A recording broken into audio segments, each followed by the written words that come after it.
Activación productiva, la ley de emergencia. Está Carla Ricciotti allí. Muy buenas tardes, Carla.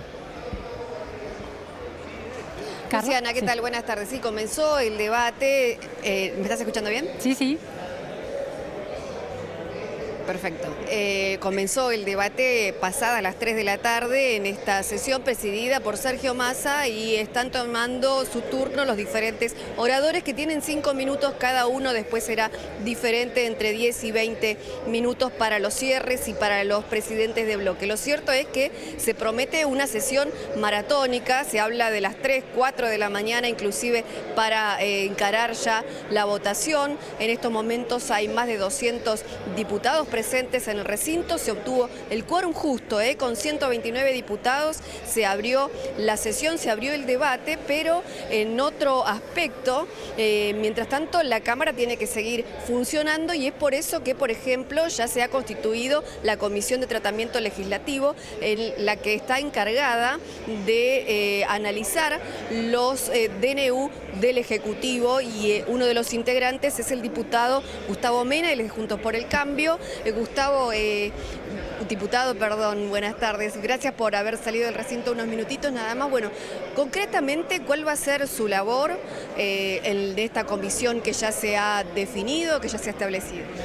Es una comisión que está prevista en la Constitución y tiene por finalidad tratar los DNU, como decías, pero además la legislación delegada. Por ejemplo, esto que se está tratando hoy es una ley que, si se aprueba, va a delegar atribuciones del Congreso en el Poder Ejecutivo, es decir que la norma que después se emita por vía de decreto en función de esta autorización tiene que ser controlada por esa comisión, como así también otra facultad excepcional que tiene el presidente, que es la de promulgar parcialmente leyes que se vetan parcialmente, es decir, promulgar la parte no vetada.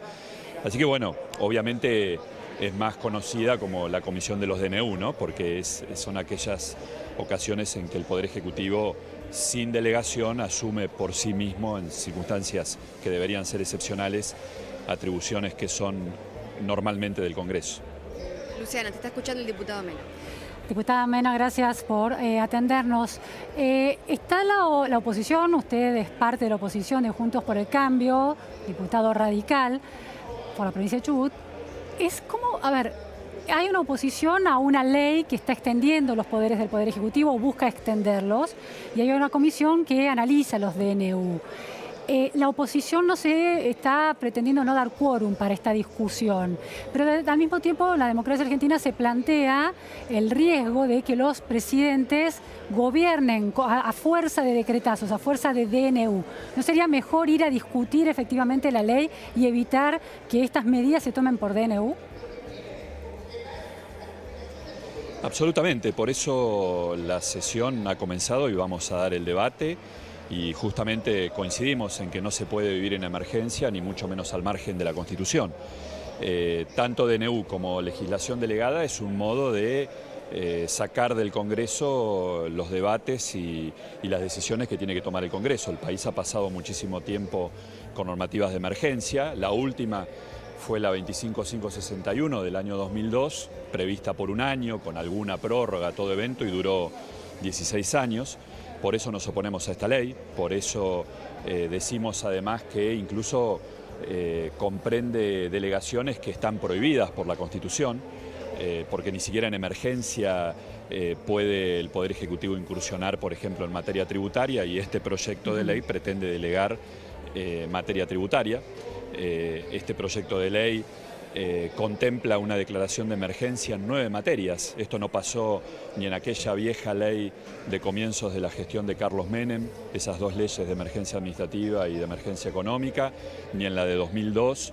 Yo decía ayer en el debate en el plenario de comisiones que hay que remontarse a 1835, ¿no? Cuando aquella ley que le dio la suma del poder a Rosas, creo que sacando esta es la ley de más delegación, pese a que, también hay que decirlo, se ha logrado, entiendo también que por lo que sostuvimos en estos 2 días escasos de tratamiento del proyecto, que se eliminen algunos artículos que eran realmente muy graves, como el 85, que planteaba una delegación sumamente extensiva para intervenir entes de control, entes descentralizados. Nosotros Ahora, diputado, en relación al artículo 85... parecía que universidades. Sí, en la lectura de ese artículo 85 tan polémico, algunos analistas sostienen que en realidad fue una especie de es táctica poner un artículo tan polémico para concentrar el debate ahí, previamente estar dispuesto a sacarlo para después poder pasar los artículos que el Poder Ejecutivo considera centrales, como por ejemplo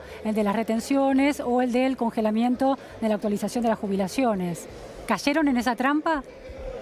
Puede ser, puede ser. No, en todo caso, si estaba pensado de esa manera, sea o no una trampa, digamos, no podíamos dejar de observar ese artículo. Igualmente la norma tiene delegaciones muy importantes que siguen siendo materia de observación, esta que usted menciona, porque se lo presente como se lo presente, bajo el nombre de Ley de Solidaridad Social, lo cierto es que se están congelando las jubilaciones. Hasta hoy, y desde el 2008, las jubilaciones, las pensiones y otros regímenes se actualizan de modo automático y en base a una fórmula legal.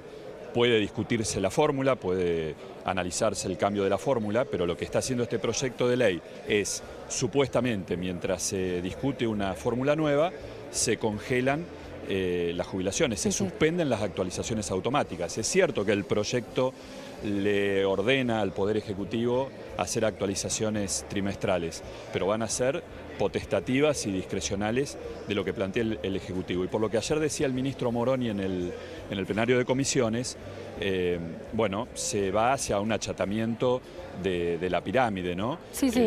Porque va a haber unos bonos en diciembre, en enero para las jubilaciones más bajas, pero las más altas va a ser en base a una fórmula que va a ser discrecional del Poder Ejecutivo. Ahora, cuando decimos diputado, más altas no estamos diciendo de superjubilaciones, estamos hablando de jubilaciones de más de 19.000 pesos. Quiero decirle que esto fue el sistema que rigió hasta el 2008 y generó una litigiosidad enorme. La Corte incluso se ha pronunciado, el caso Badaro y otros precedentes, diciendo que las jubilaciones son un beneficio contributivo y que tienen que guardar una relación determinada con lo que esa persona cuando estaba en actividad percibía y sobre todo en esa época aportaba, es decir, no es una concesión graciosa la jubilación. Le quiero plantear otro punto, diputado Mena. Tiene que tener una relación con lo que aportó. Que tiene que ver muy puntualmente con la comisión que usted integra, esta comisión de tratamiento legislativo, o la comisión de los decretos. ¿Cuántos decretos se emitieron a lo largo de la gestión de Cambiemos? ¿Cuántos DNU? Bueno, no, se emitieron muchos DNU, como, bueno, es una habilitación constitucional. Recordemos también un contexto en donde no había mayorías en ninguna de las dos cámaras y bueno, y además en ningún caso vulnerando las materias que están restringidas por la Constitución para DNU, que son, bueno, el régimen electoral, el de partidos políticos, el penal y justamente el tributario. Le pregunto esta cuestión porque, bueno, hay estadísticas sobre los DNU, Duhalde, el presidente Duhalde, como quien más emitió en términos de ratio, cantidad de DNU, en relación a la cantidad de tiempo que gobernó, 17 meses, bueno, tiene el ratio más alto de DNU en una situación muy crítica de la Argentina. Le sigue Néstor Kirchner, última está Cristina Fernández de Kirchner en este ratio de DNU por cantidad de años, y ahí por encima de Cristina Kirchner hasta hace un par de meses seguía el presidente Mauricio Macri. Lo que le planteo es, esta ley de emergencia que tanta susceptibilidad genera, ¿es mejor que un gobierno gobierne a decretazo? Es que el gobierno por decreto se puede llegar por dos vías, por delegación, que es una ley como esta, o porque el Ejecutivo unilateralmente incursiona en materia legislativa, que es el DNU. Digamos, son dos caminos distintos.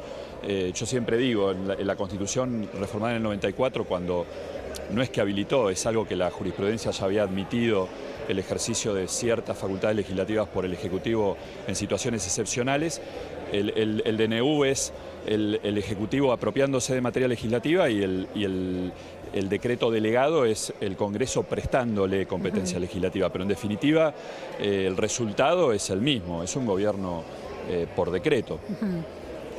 ¿Cuál sería la mejor solución? Que se debata, minorías y mayorías lleguen a políticas consensuadas, políticas de Estado en el ámbito del Congreso. y no imposiciones de mayorías temporarias sobre las minorías. Yo creo que sí, que es... Yo creo que en la medida que no haya cuestiones que sean realmente excepcionales, urgentes, debe cumplirse el programa constitucional y debatir en el Congreso. Máxime cuando se da una situación como la que tenemos hoy en día, en donde el partido de gobierno, el oficialismo, tiene mayorías en ambas cámaras, es decir, cuál es el inconveniente, cuál es el problema. De hecho, esto que está pasando hoy lo demuestra, ¿no? Que puede debatirse, e incluso pese a que ha sido un proyecto de ley que ha tenido solo 2 días de tratamiento, del debate, del tratamiento en comisión, surgió para el propio oficialismo la aceptación de algunos cambios, ¿no? De supresiones y de modificaciones. Muchísimas gracias, diputado Mena, por estas precisiones desde el Congreso, donde se debate esta ley central que va a atravesar a la Argentina en los próximos años. Muchas gracias, Carla Ricciotti. Desde allí seguimos en contacto ante cualquier novedad, Carla. Gracias. Bueno, a ver, medidas que son parte de este paquete